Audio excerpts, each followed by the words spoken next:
Okay, my next guests tonight were actually part of the panel discussing the impact of the state pension system on local governments. Stephanie Miner is the mayor of Syracuse. She is a Democrat. And then next to her is Rob Astorino. He's the Westchester County executive, a Republican. And across the table from them is E.J. McMahon. He is the director of the Empire Center for New York State Policy. Thank you, everybody, for your time. Thank you. This is a really important issue and to understand, so we're going to try and break it down a little bit. And we will start with you, E.J. Just how bad is it? Well, here's how bad. Right now, statewide, we pay about $10 billion for pensions for state and local government employees. In 5 years, it's going to be $20 billion. And that increase is going to be concentrated in school districts outside New York City, where the cost of pensions for teachers is going to more than quadruple. And it's going to be concentrated in our cities, counties, and towns, where the costs of current pensions are going to roughly double. So, and the only way that you can get the cash for that really is property taxes. Well, I mean, and since people are at their limit on property taxes in a lot of places, you can, if you don't raise taxes, which I think is the real final last resort for people throughout the state, you're crowding out other services because you're going to have to lay off people who provide essential services and cut programs that you haven't already cut. Okay, let's start with you, County Executive. Tell us in a snapshot what the situation is pension-wise for you guys. It's terrible. I mean, in Westchester County, we are the highest tax county in America 3 years in a row, so taxes are off the board. But you do eventually either cut into services and people scream and yell because everyone wants less taxes and, you know, get a handle on spending, but when you make the decisions to cut services, they go crazy. But our pension cost this year is $55 million. Next year it goes to $77 million. And in 4 years, we have a $163 million bill from New York State. So when you look at the out years, and you're obviously already planning for that, where do you think the money's going to come from?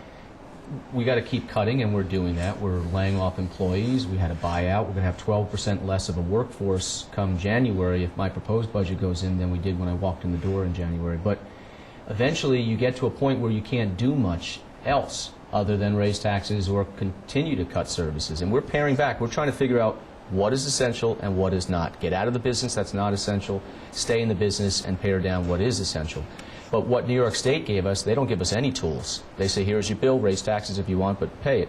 The only thing they gave us hurts Westchester County. That's a stabilization program where they allow you to smooth out your payments, okay, wait, but you're borrowing from them for 5%. Hold on, before we get there, because that is, we need to get there, obviously. Mayor, tell us what is going on with you guys. Well, for the past 5 years, the city of Syracuse has budgeted approximately $14 million for pensions. We got a bill last month from the state, $24 million. So in 1 year, our budget for our pensions went up $10 million. This is on top of already having a $30 million deficit. We have cut, eliminated positions, consolidated, shared services. We are going to continue down that road. But the most expensive services that we provide are police, fire, and DPW. And as the bank robber said, you've got to cut where the money is, to paraphrase the bank robber. So those are where we're going to have to cut. Okay, so here's the problem, though. The pensions actually are guaranteed. You can't go back in and take away from people what you've already promised. And that's right? That's correct. So constitutionally mandated to provide pensions. It's protected, even for people like, say, Vincent Leibel, who just pleaded guilty to federal corruption charges. He is entitled to receive his pension. All right. So before we get to the smoothing, in the best case scenario for you, what would you like to see in order to get your pensions under control? Well, what I'd like to see is Taylor law reform, and I'd like to see the state government do a property tax cap and also give us the ability to control our liabilities and our costs so that we can start negotiating with our bargaining units on a level playing field. We can control our liabilities. If we're the ones who are making decisions to cut services, then we should also have the ability to negotiate with the bargaining units over that. Because of compulsory interest arbitration and some of the other things that the state legislature has done to tie our hands, we don't have that ability to do it. Do you agree? Yeah, and if it was a crisis 20 years ago and they did nothing about it, if they actually tackled the problem then, we wouldn't be dealing with it now. Anything we do today is not going to affect any worker already in the system. It's just going forward. So we have to make that step. But this pension smoothing thing, the state gives us one option. Pay the bill, just like Tony Soprano. Pay the bill, or you can borrow from us at 5%.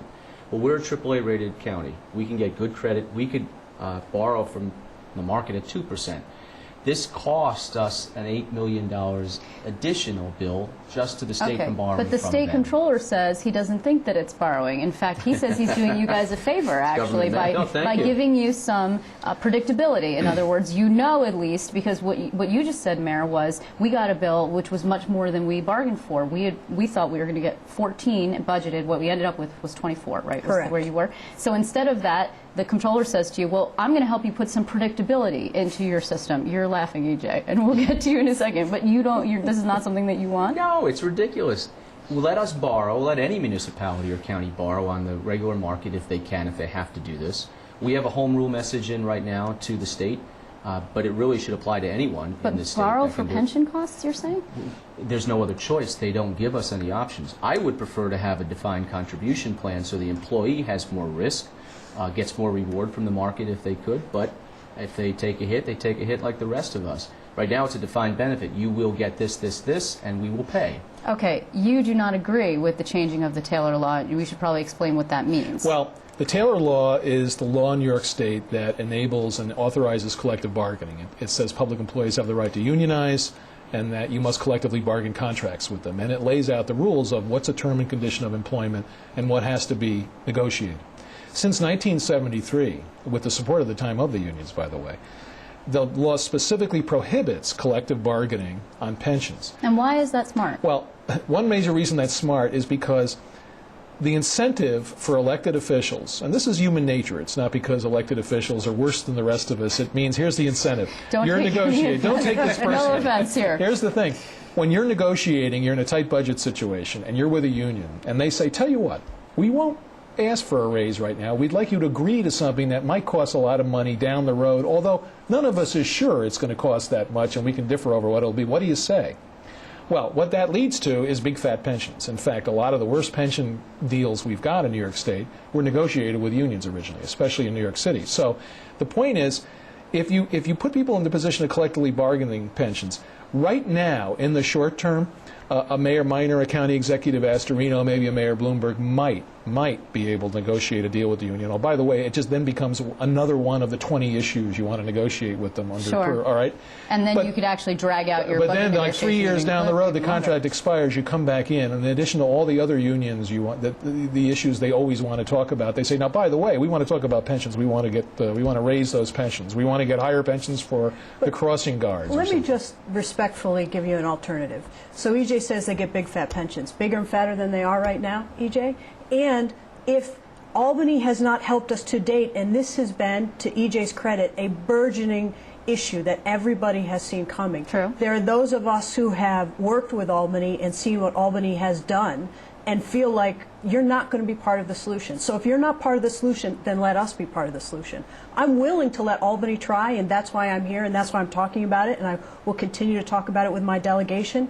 But given recent history, I am doubtful about whether or not Albany can tackle something that has this many sacred cows, and I have a responsibility to my constituency. If I'm cutting police, fire, and snowplow drivers because of pension costs, I have to figure out a way to get those under control. Okay, do we believe, and now I'll ask you, Rob, because you're the Republican or one of the elected token officials here. Republican, No. We're not going to ask EJ how he's registered. But seriously, do you believe that Andrew Cuomo has actually talked about, at the very least, a public employee wage freeze? Can he get at some of these sacred cows and maybe address the pension system? And of course, the laundry list of things that he's got to get to is pretty long. It's long. He's got to have the guts to do it. I've told him I will stand next to him. You know, the mayor and I, we are in the trenches. We came in the office the same day, January 1st. She had a big hole and I have a big hole in the budget deficit, and it is very difficult to say no, which we're doing and you have to do. He's going to have to go in, but I went in, I didn't have union support, so we almost had like natural enemies. He's going in with his they're not predators, the unions with him. They're together. Well, and he's got to make they have some an uncomfortable yeah, but you know what? relationship. At the end of the day, his comfort level is going to be with them, and they can't tinker around the edge. He's got to go straight at them if they're ever going to make any headway. Okay, let me ask you about this. Tier 5, which Right. is an effort that the legislature Right. made with the Governor Patterson Right. to address some of this Right. problem. You say it was a missed opportunity and largely a Absolutely. failure. Absolutely. Why? I mean, well, it was a missed opportunity because Governor Patterson at the outset, defined fundamental benchmark reform as being that. And he laid it as it pretty much was what he laid out.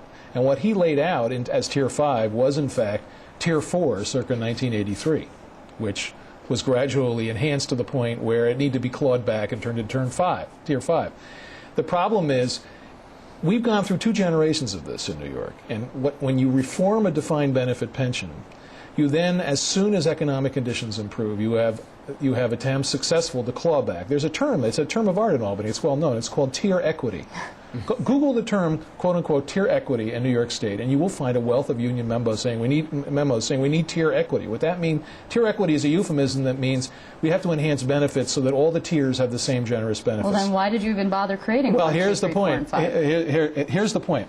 There was a historic change. The Tier 5 of the 1970s, if you bear with me, is Tier 2. Tier 2 was the phony, non-consequential reform done early in the 1970s fiscal crisis to say, we've done fiscal major pension reform, we're all done. Wasn't that, wow, that was hard.